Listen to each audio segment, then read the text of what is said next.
Good afternoon my dear friends and welcome back to my channel. After my early morning visit to the Ambulawawa Tower near to the town of Gampala, I am now back in Kandy and standing right at the Lakeside and across the road from the legendary Queen's Hotel. That was the former governor's residence and is now one of the oldest hotels here in Sri Lanka with a history that is counting more than 160 years. It was originally constructed as the Diyawadana residence, designed by the outstanding and skilled designers Devendra Mulakaria on the instructions from King Sri Vikrama Rajasinya. However, as soon as the British defeated the Kandyan kingdom in the year of 1815, it was transformed into a mansion for the governor of Ceylon. Several years later the building served as a hostel named Malabar House, and from the year of 1840 it became the Stainton Hotel, which was managed by James Stainton and his wife. In the year of 1869, it reopened under new management as the Queen's Hotel and underwent significant renovations. In 1895 the Kandy Hotels Company Limited acquired the hotel and undertook extensive enlargements and improvements to the building, in order to make it into a first-class hotel.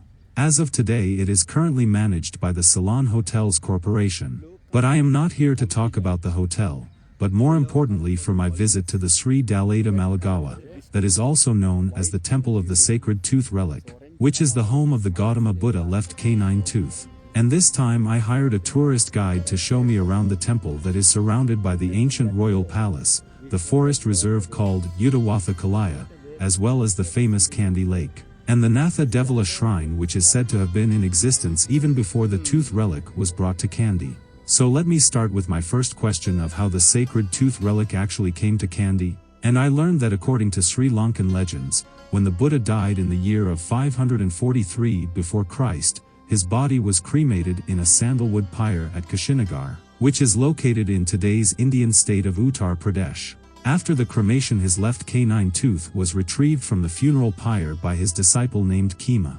Kema then gave it to King Brahmadat for veneration, and so it became a royal possession in Brahmadat's country and was kept in the city of Dantapura, which is now called Dantapuram and located in the Indian state of Andhra Pradesh. A belief grew that whoever possessed the tooth relic had a divine right to rule the land. In the historic Diyawadana Nilame chronicle, which is an important contribution to the history of the Pali Buddhist literature, it tells of a tale that 800 years later, there was a war between Gwasaiva of the Republic of Kalinga and a king named Pandu, which was fought over the sacred tooth relic. The tooth relic was then taken by King Pandu of Pattirippuwa from King Gwasaiva of Kalinga, who later returned it after converting to Buddhism. Later Prince Danta of Ujjaini married King Gwasaiva's daughter and became the custodian of the relic. King Gwasaiva then sent the relic to King Mahasena in Sri Lanka for safety during a war, and Prince Danta and Princess Hemamala brought it to Anuradhapura disguised as Brahman priests.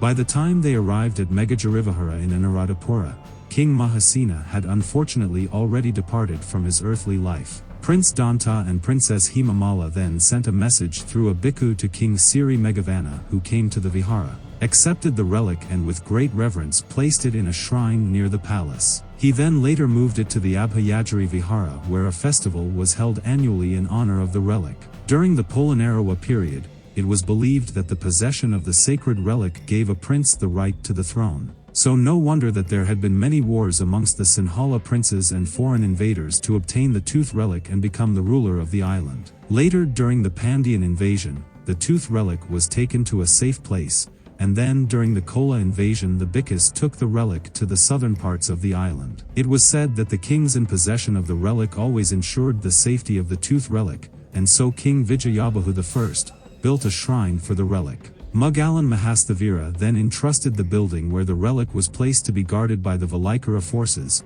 which was similar to a private army. Then again the sacred tooth relic changed hands, this time from King Vikramabhu I to the Rahana princes, and after a short battle, King Parakramabahu I obtained the relic and took it to Polonnaruwa. Then King Nisankamala obtained the relic and built a shrine which is believed to be the heritage ancient relic shrine in the city of Polonnaruwa. Subsequently with the Maga invasion, Bhikkhu Vasasara escaped to Pusulpitiya in Kotmail with the sacred tooth relic and hid it in a temple, now known as the Dathakarandaramaya.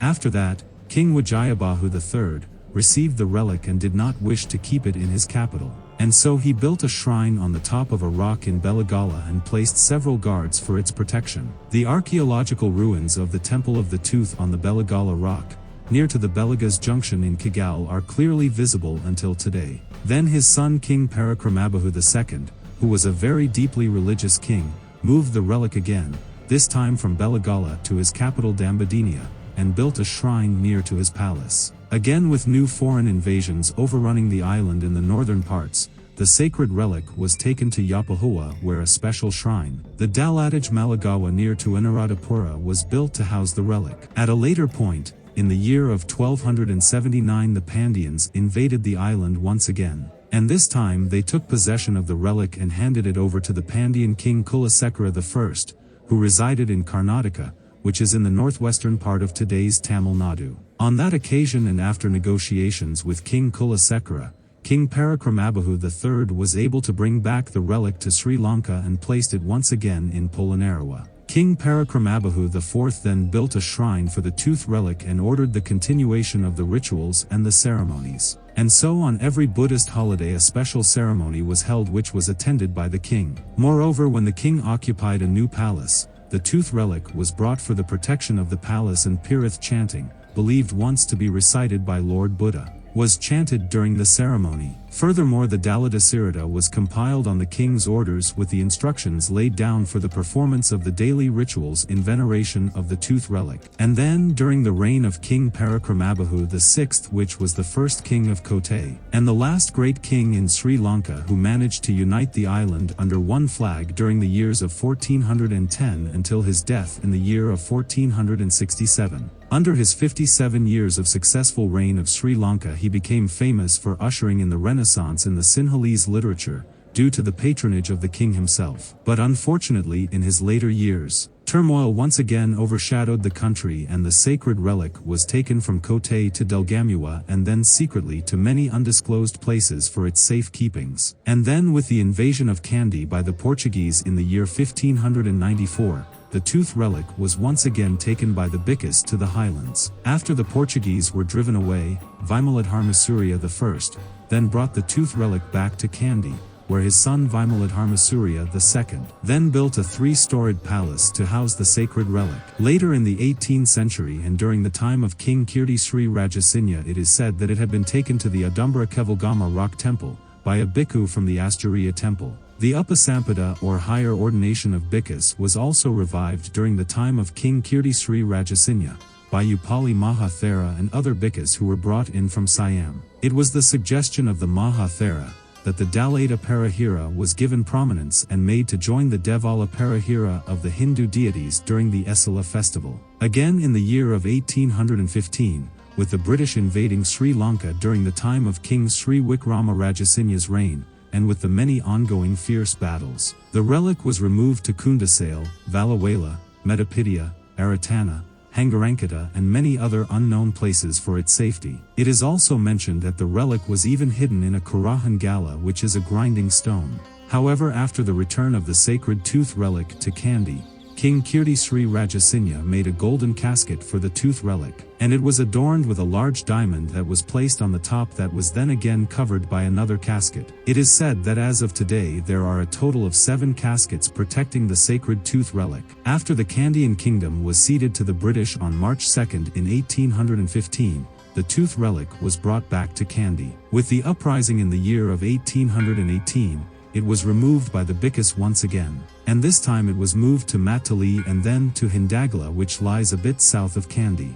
In a surprising move, the British brought the sacred tooth relic back from Hindagla to the palace in Kandy and appointed a resident custodian, named Diyawadana Nilame of the Temple of the Tooth. Prior to the year of 1815, and during the Kingdom of Kandy, the Diyawadana Nilame was a courtier of the royal court, who was tasked with supplying the king with water and carrying out the ancient rituals to ensure rain during the correct seasons. This duty is still carried out by the Diyawadana Nilame for the most relic of the tooth of the Buddha, marked by the water-cutting ceremony on the final day of the Esala Parahira, also known as the Festival of the Tooth. Thereafter, in the year of 1853, the custody of the tooth relic was handed over to the high-ranking Buddhist monks, also called the Mahanayaka Theras, of the Malwat and Asteria temples and the Diyawadana Nilame.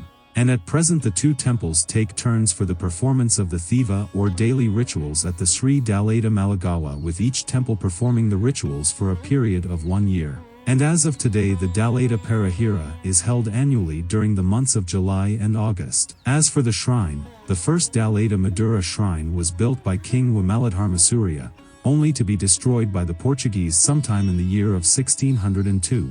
However, the temple's construction journey continued, with each reign adding to its resilience and grandeur. Today, the two-story Dalada Madura, built by King Sri Veera Parakrama Narendrasingha in the early 1700s, stands as a testament to its great history. And so does the Octagonal Pavilion, which by the Sinhalese people is called the Pattirippuwa, and which was designed by the royal architect Devendra Mulakaria and constructed under the order of King Sri Wikrama Rajasingh in the year of 1802. All these and including the front section of the temple is adding to its very distinctive architecture, as the Pattirippuwa was intended as a place where King Rajasingha would exhibit the Sacred Tooth Relic to the surrounding populace, view the temple festivals, the Parahiras, and on important occasions even address his subjects. The symbolism of its octagonal form is reinforced by the king's view, that when he stood in the tower the 8 points in the compass are radiating out around him, as if he would be staying at the very center of the world. And in today's time the Temple of the Sacred Tooth Relic is a world-renowned place of worship, which is venerated daily by thousands of devotees and tourists from all walks of life. It was also named as a World Heritage by UNESCO back in the year of 1988. Unfortunately, only 10 years later, in the year of 1998, the Temple of the Tooth was brutally attacked by the Liberation Tigers of the Tamil Elam, a separatist militant organization which fought from the year of 1983 to the year of 2009 for an independent Tamil state in the northern and eastern parts of the country. Yes, and that was actually how the sacred relic of the tooth came to Kandy, and I have to admit that it was a rather long and turbulent journey that lasted over 2,500 years, and which we can witness today perhaps as a history which is still in the making. Anyway, thanks a lot for watching and hope that you liked this visit to the Temple of the Sacred Tooth as much as I did.